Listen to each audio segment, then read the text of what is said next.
Bonjour Joseph Touvenel. Bonjour. Vice-président confédéral de la CFTC, en charge donc des affaires économiques et sociales.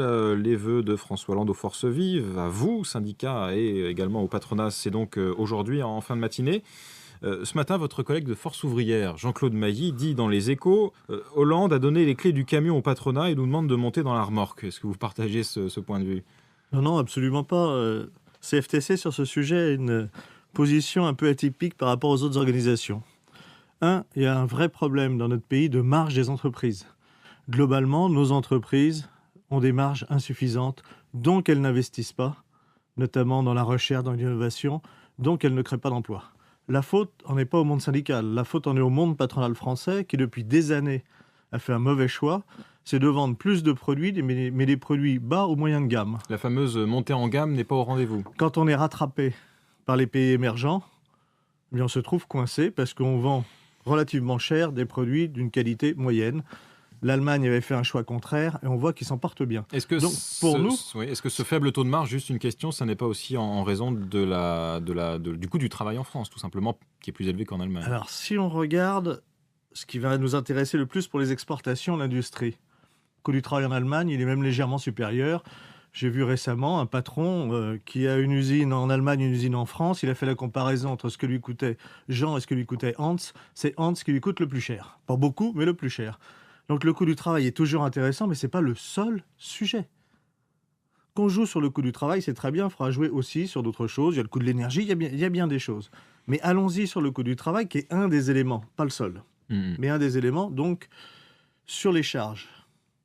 Et là, on nous dit... Pour les uns, on a vu M. Gattaz qui revient en arrière, qui nous avait dit « je vous promets 1 million d'emplois ». Et puis, on voit de l'autre côté certains qui disent « il faut le signer, il faut que ça soit contractualisé ». Ça s'appelle du populisme.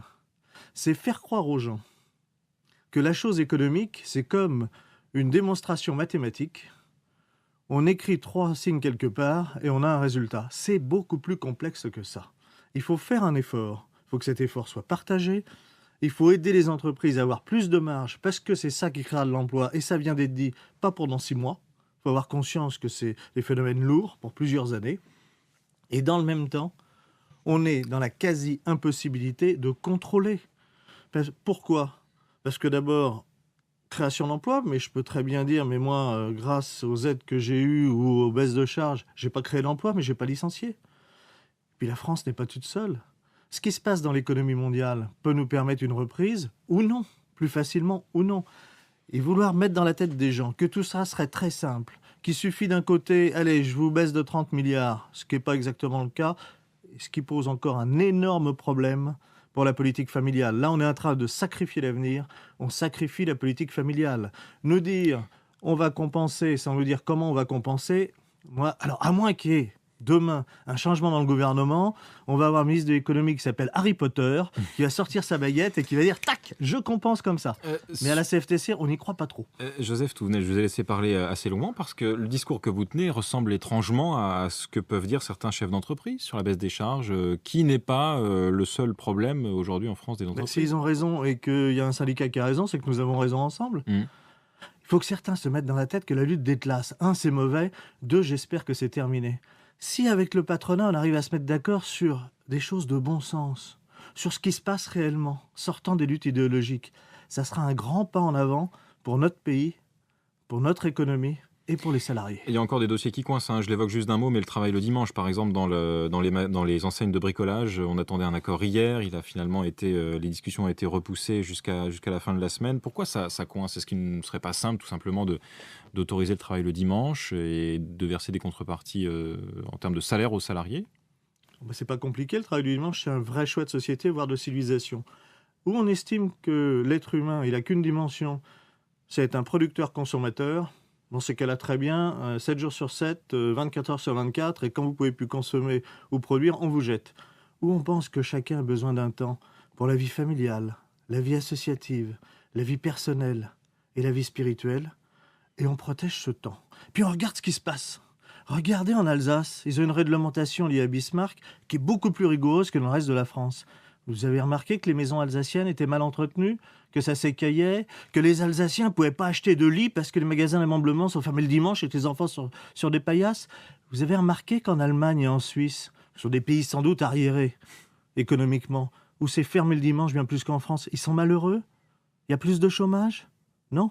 Alors faisons ce choix de société, d'une société un peu apaisée, avec des temps pour faire autre chose que consommer et produire. Ça, c'est les valeurs que porte la CFTC très très profondément, avec les exceptions de bon sens. Puis protégeons le commerce de proximité.